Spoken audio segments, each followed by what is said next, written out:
Baik, Assalamualaikum warahmatullahi wabarakatuh. Okey, kita masuk 10.4 berkenaan mekanisme pembekuan darah. Alright.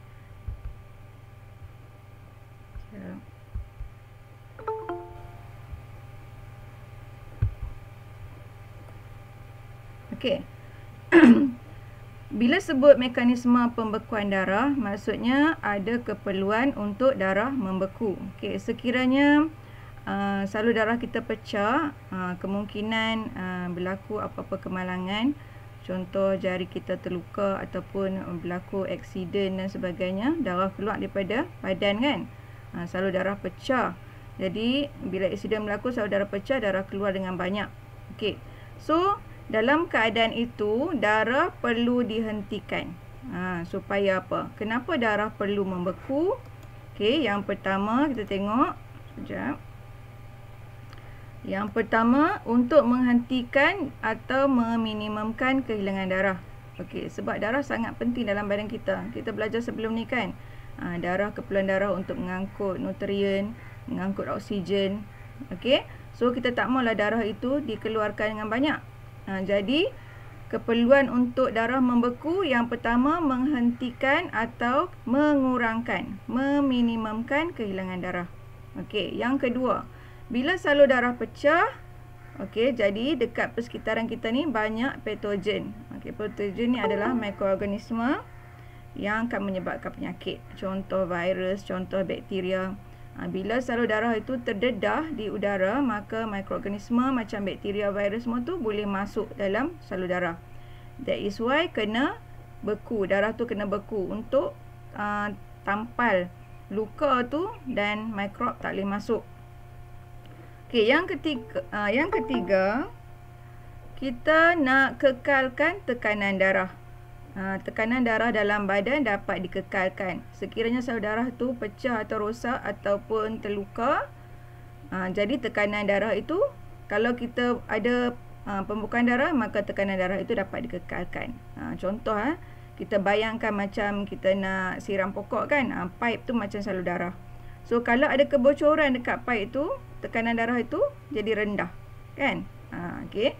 So, yang keempat, kita nak kekalkan peredaran darah bagi mengangkut keperluan sel. Kita nak bagi proses peredaran darah itu tidak terganggu lah. Okey, ini adalah sebab-sebab mengapa darah perlu membeku. Ini tujuan dia. Sebelum kita belajar mekanisme, kita kena tahu kenapa perlu beku darah tu. Okey, ini adalah proses mekanisme pembekuan darah. Sebelum ni cikgu bagi tahu, kena tahu beberapa keyword yang penting. Okey. Yang pertama, kita tengok proses pembekuan darah tu mestilah bermula apabila salur darah itu luka. Okey, terbuka maksudnya luka. Okey, bila salur darah kita kena bayangkan dekat diri kita lah. Okey, bila salur darah kita terbuka atau luka, apa yang akan keluar mula-mula sekali adalah platelet. Okey. Platelet kan ada dalam darah kan. So, platelet ni akan cepat-cepat keluar daripada darah itu. Dia akan terus ke tempat yang luka tu, melekat dan bergumpal. Okey, melekat dan mengumpal. Siapa yang melekat dan bergumpal? Platelet.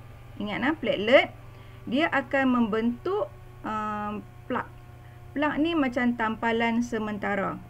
Okey, sebelum proses kimia berlaku dalam darah tu untuk melakukan proses pembekuan, dia tampal dulu luka buat sementara waktu. Siapa dia tu? Platelet.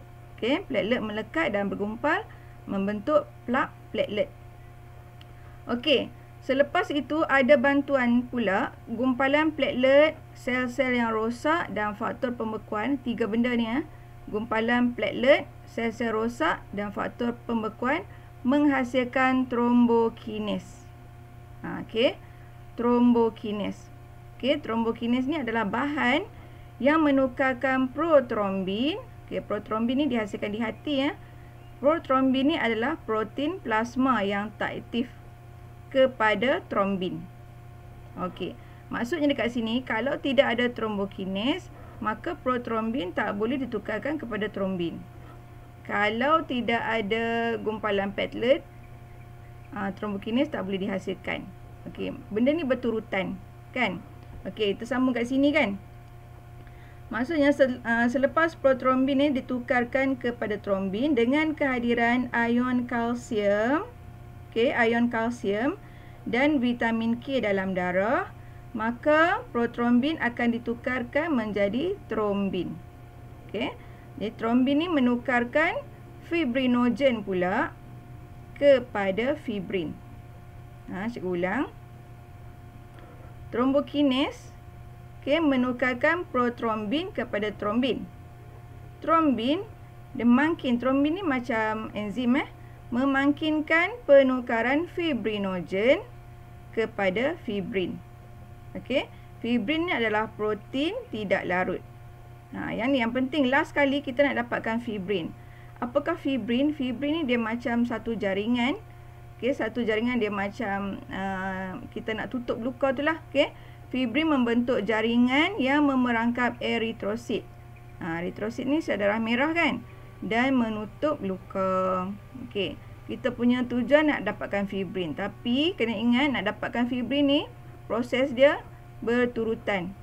Melibatkan semua ni. Trombokinase, protrombin, trombin. Okey, baru dapat fibrin. Okey. Bila fibrin ini membentuk jaringan, macam jaringan, jadi bahagian bawah fibrin tu dia akan membentuk keruping.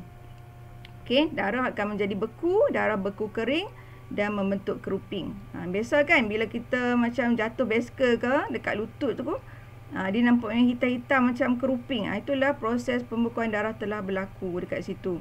Maksudnya dia tampal dulu, jadi luka di bawah keruping tu akan pelan-pelan sembuh. Itu proses mekanisme pembekuan darah. Okey. Okey, cikgu ulang balik sekali lagi supaya kamu ingat. Okey, ini protrombin. Protrombin adalah protein plasma tak aktif. Okey. Bahan yang membentuk trombokinase ada 3 bahan. Protrombin tak boleh ditukar kepada trombin sekiranya tidak ada trombokinase. Trombokinase ni mai daripada mana? Dengan adanya platelet yang bergumpal. Okey, platelet yang bergumpal ni hasil daripada mana? Bila luka, platelet akan keluar. Dia bergumpal. Lepas tu dia gabung dengan sel yang rosak dengan faktor pembeku, mendapat trombokinase. Trombokinase pula dengan bantuan ion kalsium dan vitamin K menolong menukarkan protrombin kepada trombin. Okey. So, trombin ni menolong menukarkan fibrinogen yang larut kepada fibrin. Last kali fibrin lah. Okey, fibrin ni adalah sejenis gentian protein berupa berbenang, membentuk jaringan pada permukaan luka, lalu menjerat eritrosit dan membentuk keruping. Bila tutup luka, maka darah akan dapat dielakkan daripada keluar. Alright? Okey, kamu baca berulang kali dan fahamkan, buat nota, insya-Allah boleh ingat, tak ada masalah. Okey. Kita terus ke soalan. Seorang pekebun mengalami pendarahan tidak henti. Sebab topik ni sekejap untuk pembekuan darah. Kita banyak buat soalan hari ni. Seorang pekebun mengalami pendarahan tidak henti setelah kakinya tercedera semasa berkebun. Apakah akan terjadi jika darahnya tidak dapat membeku? Okey, soalan ini sebenarnya kita yang kita bincang yang first tadi, keperluan pembekuan darah. Okey, apa jawapan dia? A. Hafiz Syazwan, Batrisha A. Lagi yang lain? Cikgu nak semua orang tulis jawapan. Aisyah A, Jahizah A, Alia A, Abid A. Lagi? Ada lagi? Fokus mana lagi? Saya kita cek. Lagi ada. Farhana?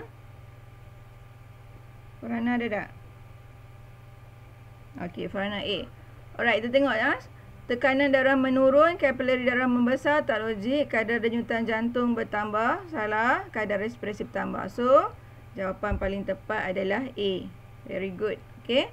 Jadi, soalan bab ini ada di dalam objektif, ada dalam esei. Kalau esei, memang dia akan tanya mekanisme itulah. Okay. Cuma dia bagi situasi dan kamu kena tulis step by step sampailah fibrin, sampailah jadi fibrin tu. Okey, ini soalan esei contoh Okey, yang ni sekejap lagi cikgu akan bagi slide ni dekat Telegram untuk kamu jawab. Okey. Isu kesihatan yang berkaitan dengan pembekuan darah. Okey. Dalam keadaan normal maksudnya sekarang ni kita normal kan? Alhamdulillah kita dalam keadaan normal. Darah tidak membeku dalam salur darah yang tidak rosak. Jadi salur darah kita normal, so darah tidak membeku. Tadi kita bagi tahu tentang keperluan pembekuan darah. Tapi dalam badan kita, cuba perhatikan tidak ada darah yang membeku. Kenapa darah dalam badan kita tidak membeku? Disebabkan ada bahan dalam darah yang disebut sebagai heparin. Okey, bahan ni adalah bahan anti gumpat. Of course lah kita tak mau darah kita membeku dalam salur darah, betul tak? Kalau darah beku, macam mana dia nak angkut bahan-bahan yang diperlukan oleh sel badan? Jadi kita ada juga bahan yang mengelakkan daripada beku, kita panggil sebagai heparin. Okey, heparin. So, macam biasa bila kita belajar tentang sesuatu keadaan, kita akan kaitkan dengan penyakit. Okey. Jadi penyakit berkaitan salur darah ada 3. Okey, ingat berkaitan dengan salur darah. So kita bayangkanlah yang dekat dengan arteri, dekat dengan vena, dekat dengan kapilari darah. So penyakit dia yang pertama hemofilia. Apa benda ni cikgu hemofilia? Sekali kita tengok apa dia. Trombosis, embolisma. Embolisma. Okey, ada orang sebut embolism. Okey, hemofilia, trombosis, embolisma. Ini semua berkaitan salur darah. Okey. Yang ni macam ulang balik proses penggumpalan darah. Okey, tak apa. Kita tengok penyakit berkaitan salur darah. Hemofilia. Okey, ada sesetengah orang yang mengalami penyakit ni. Okey, ini adalah penyakit genetik Penyakit ni penyakit genetik. Penyakit ini menghalang darah daripada membeku. Ini masalah lah kalau seseorang itu aksiden ke, so darah dia keluar dengan banyak, tapi disebabkan dia pesakit hemofilia, darah dia lambat membeku.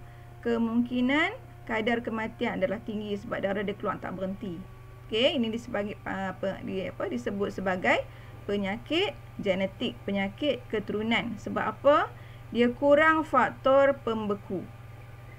Okey, pendarahan berlebihan akibat luka kecil ataupun lebam yang akan menyebabkan kematian. Right. Kedua, penyakit trombosis. Yang ni pembentukan darah beku di dalam salur darah. Okey, punca kerosakan dalam salur darah. Jadi bila ada kerosakan dalam salur darah, maka darah beku akan terbentuk dalam salur darah tu.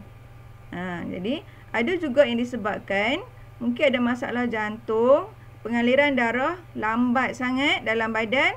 Jadi ada faktor pembeku dalam darah tu, lama-lama bila lambat sangat bergerak, faktor pembeku tu akan berkumpul menyebabkan darah beku. Okey. Embolisma, darah beku diangkut. Darah beku dia stuck dekat salur darah tu. Yang embolisma ni, darah beku tu dia bergerak, diangkut dalam aliran darah. Okey, dan kemudian dia tersekat dalam salur darah. Bila dia stop, dia sekat aliran darah, maka aliran darah akan terhenti. Ini masalah besar lah kalau embolisma ni. Ya. Ini contoh Contoh untuk orang yang ada penyakit hemofilia. Ini untuk orang yang sihat. Nampak pembuluh darah biasa. Kalau pendarahan berlaku, nampak salur darah dia pecah kan. And then ada mekanisme pembekuan yang normal. Dia tutup balik luka tadi. Ini untuk orang yang sihat. Tapi untuk orang yang ada penyakit hemofilia, bila berlaku pendarahan, darah ni tak mampu untuk membeku dan darah sentiasa keluar. Tak boleh nak stop. Alright, bahaya Okey. Okey, untuk embolisma yang tadi, ini trombosis, yang ni embolisma. Ini contoh Okey, salur darah, ini pengaliran darah yang normal lah. Ini dekat vena pengaliran darah yang normal. Kalau trombosis, dia melekat kat sini je, dekat dinding salur darah ni. Dia ganggu pengaliran darah. Tapi kalau embolisma, gumpalan ni bergerak. bergerak dalam salur darah. Sekali lagi dekat mana-mana salur darah yang sempit, dia akan stuck. Lepas tu dia halang terus pengaliran darah. Okey, berbeza trombosis dengan embolisme. Kalau trombosis ni darah masih boleh mengalir tapi slow. Okey, slow. Kalau embolisme dia stuck terus, dia menghalang terus pengaliran darah. Alright. Okey. Terus kepada soalan. Kali ni cikgu bagi kita bincang terus jawapan. Okey. Pada akhir mekanisme pembekuan darah. Cikgu abang tadi kita punya aim kita nak membentuk fibrin dalam proses mekanisme pembekuan darah. Okey. Fibrin terbentuk untuk menjerat eritrosit. Ini soalan dia. Terangkan maksud fibrin dan fungsinya. Okey, kita bagi tahu di sini ada dua soalan. Satu dia tanya maksud fibrin. Yang kedua kita tanya tentang fungsinya. Okey, fibrin ni apa? Fibrin ialah gentian protein berupa berbenang. Dia adalah gentian protein. Protein. Gentian protein berupa berbenang. Okey, fungsi mencegah kehilangan darah apabila seseorang terluka. Okey, mencegah kemasukan mikroorganisme, mengekalkan tekanan darah. Okey, 2, 3 dan 4 ni kita bincang tadi tentang keperluan pembekuan darah. Nampak tak? Bila ditanya dekat sini, dia tanya dekat fibrin ni. Sebenarnya dia nak tanya keperluan pembekuan darah. Jadi kamu janganlah macam blur, cikgu fibrin tadi cikgu tak terang sangat pun tentang fungsi dia. Sebenarnya cikgu dah terang untuk keperluan pembekuan darah. Itulah maksud dia.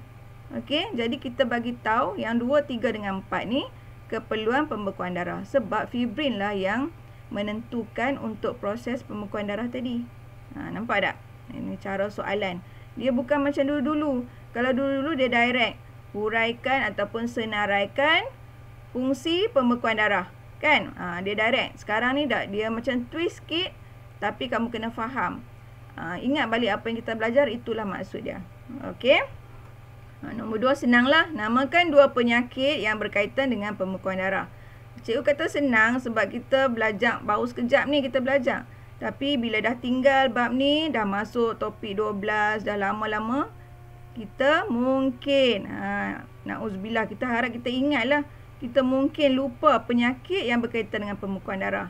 Mulalah tulis penyakit apa, diabetes lah yang tak ada kaitan kan, serangan jantung lah. Sebenarnya yang berkaitan dengan pembekuan darah ni yang 3 tadi tu. Okey, disebabkan dia nak 2, kamu tulis 2. Hemofilia dengan trombosis.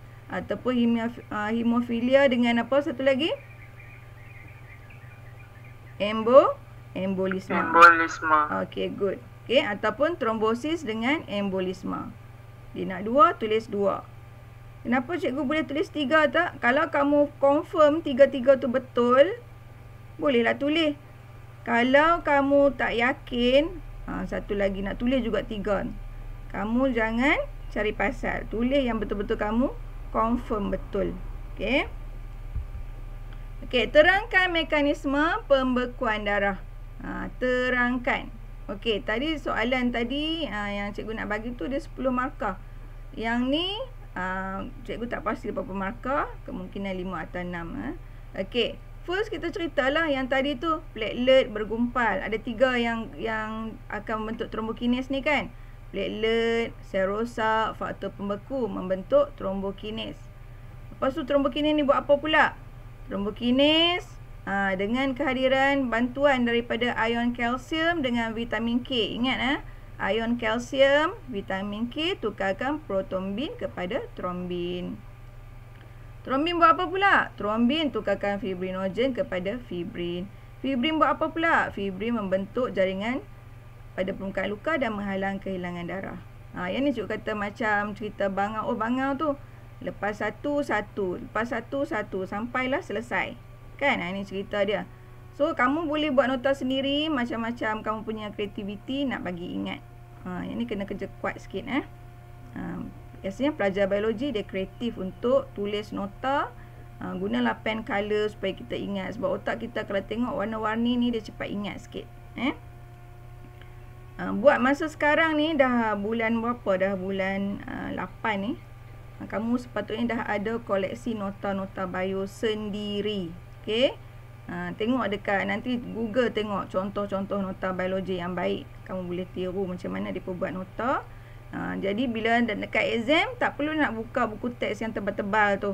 Kamu dah ada nota sendiri, kamu sendiri yang buat, kamu akan ingat semua topik-topik biologi. Okey, jangan tangguh. Bila tangguh tu yang jadi beban. Alright.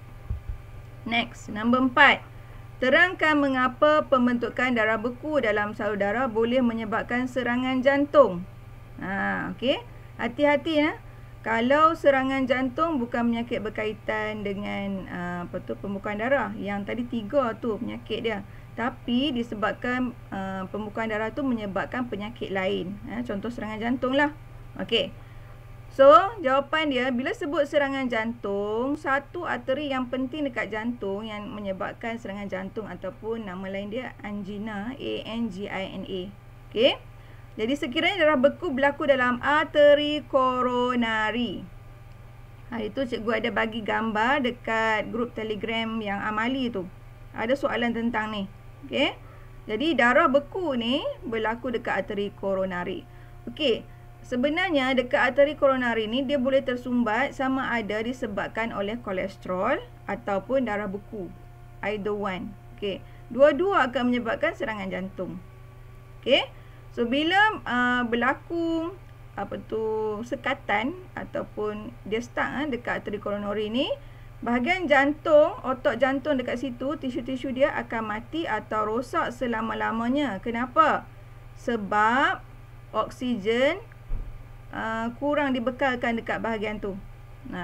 Arteri koronari ni dia nak bawa oksigen dekat jantung. Sebab tu akan menyebabkan serangan jantung. Okey. Okey, soalan. Ada jawapan siap-siap dah. Sebab cikgu ni screenshot daripada satu cikgu yang dia dah buat dah. Cikgu tak sempat nak cari soalan-soalan. Tak apa, kita bincang Okey. Antara urutan berikut yang manakah betul penglibatan protein-protein semasa pembekuan darah. Okay, ini adalah soalan SPM 2006. Lama dah. Jadi lama dah benda ni sebenarnya. Okay, benda tak berubah. Okay, so urutan berikut yang manakah urutan. Okay, urutan maksudnya kena start daripada protrombin. Sebab last kali kita nak fibrin. B salah lah, tiba-tiba fibrin terus kan. Trombin ni pun salah, dia kena pro dulu. Protrombin. Fibrin pun dekat tengah salah. So, yang ni pun salah, fibrin dekat tengah. Last kali, kita punya aim untuk dapatkan fibrin ni. Jadi, protrombin, trombin, fibrinogen, fibrin. Okey, senang. Kalau objektif, senang lah. Okey. Okey, ini soalan objektif.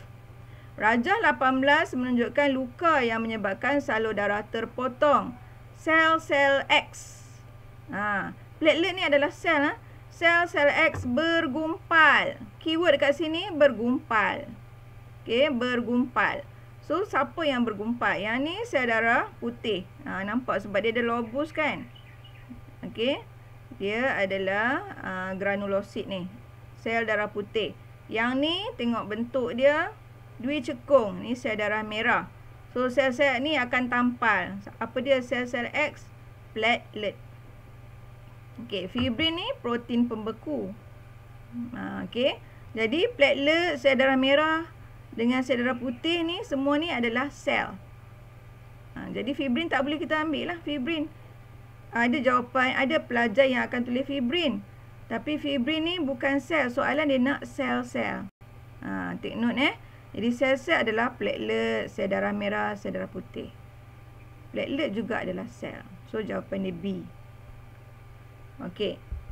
Kamu sepatutnya ada buku PASIS. Walaupun kita KSSM, masih lagi boleh guna buku KBSM. Okey, cari buku PASIS yang mana yang ada abang, kakak ke. Boleh guna buat ulang kaji, buat drilling buat latih tubi soalan-soalan objektif. Supaya kita boleh tingkatkan kefahaman kita tentang topik. Macam cikgu study dulu. Bila habis satu-satu topik, contoh macam hari ni kita belajar pembukaan darah. Cikgu akan cari soalan-soalan yang ada perkataan pembukaan darah tu. Sampai faham betul-betul. Okey, jangan setakat baca. Bila kita baca, kita mengantuk. Kita kena cabar diri kita sama ada kita faham atau tak dengan cara buat soalan. Okey. Okey, ini soalan 2016. Okey, seorang budak lelaki terluka jarinya dengan tidak sengaja. Darah membeku dengan perlahan. Keyword kat sini, darah membeku dengan perlahan.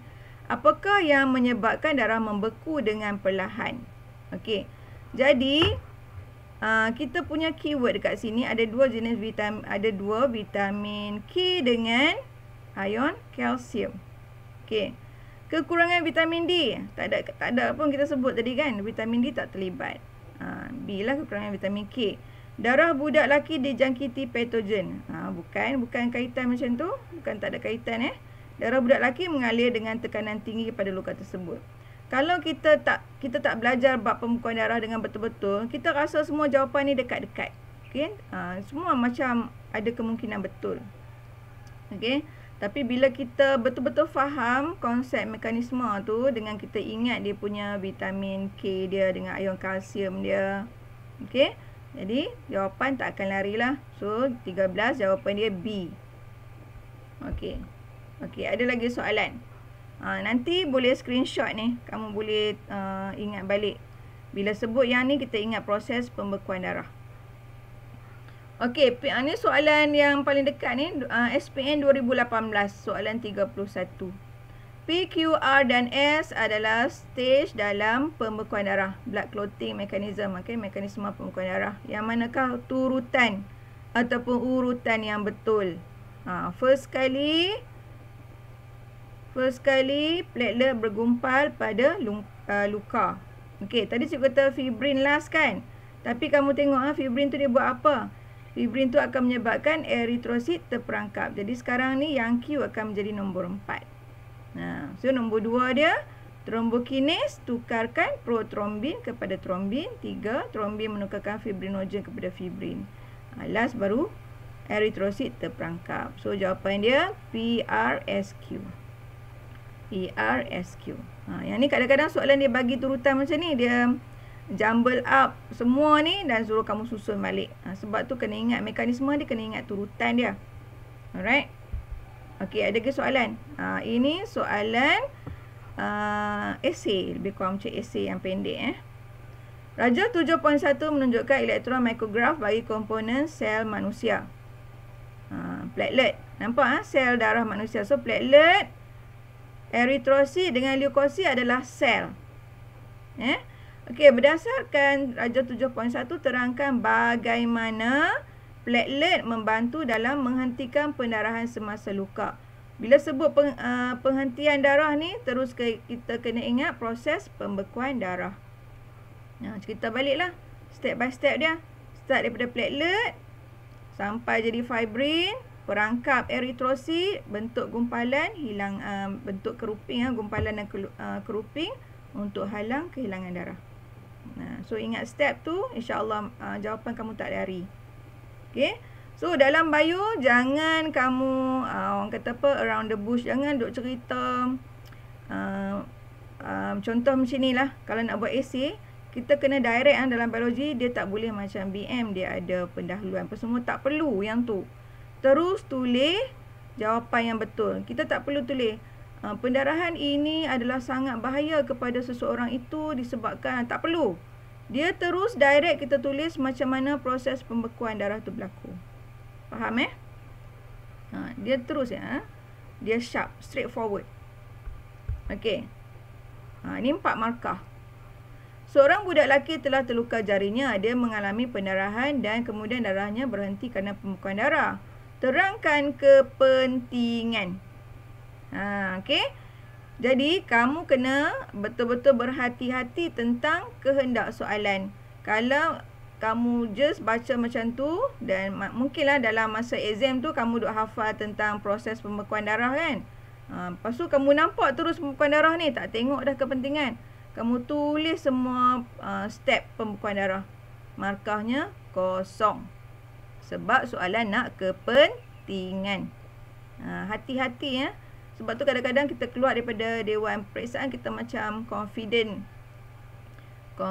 boleh buat semua. Tapi bila tengok result, kecewa. Sebabnya kesalahan dia hanya tak baca betul-betul kehendak soalan. Macam soalan ni dia nak kepentingan. Okey, cerita baliklah. Menghalang kehilangan darah, okey, mengekalkan tekanan darah, okey, menghalang kemasukan patogen dan sebagainya. Okey. Alright. Okey, ini soalan esei juga, tapi dia buat dalam bentuk lain. Okey, bentuk macam ni. Cikgu tak ingat esei atau struktur. Mungkin struktur lah ni, mungkin struktur. Ni struktur Okey, namakan sel darah. Nampak sel darah P. Jadi sel darah P, kamu nampak yang dia akan membentuk gumpalan ni. Terus kita ingat jawapannya adalah platelet. Sel darah Q kita belajar sebelum ini. Kalau sel darah yang ada nukleus dipanggil sebagai sel darah putih. Okey, sel darah putih. Boleh juga tulis leukosit ataupun neutrofil. Okey. Terangkan kepentingan sel darah P. Yang ni lah kepentingan. Okey, kepentingan sel darah P bergumpal, menutup luka, menghalang. Jadi kepentingan ni yang topik yang kita belajar first tadi tu. Okey. Mengekalkan tekanan darah, menghalang kehilangan darah. Dia kamu kena faham. Kalau kamu ada buku teks tu, kamu kena faham yang tu yang kita belajar. Kita ada standard kandungan yang tu saja. Soalan mungkin dia corner sana, corner sini, tapi kita kena patah balik dekat standard kandungan yang kita belajar. Yang form 4 punya ni. Kamu jangan susah hati. Kalau betul-betul kamu dah dapat konsep dia dalam buku teks tu, kamu dah memang boleh kuasai, insya-Allah. Dalam tangan dah. Okey. So, kita tak panjangkan sebab kalau 10 poin 4 yang untuk esok kita akan belajar tentang kumpulan darah. Sebenarnya cikgu nak join sekali untuk hari ni, tapi rasa macam berat sikit. Esok kita sambung untuk kumpulan darah. Jadi cikgu harap kamu baca dulu kumpulan darah. Kita ada berapa kumpulan darah dan sebagainya tu.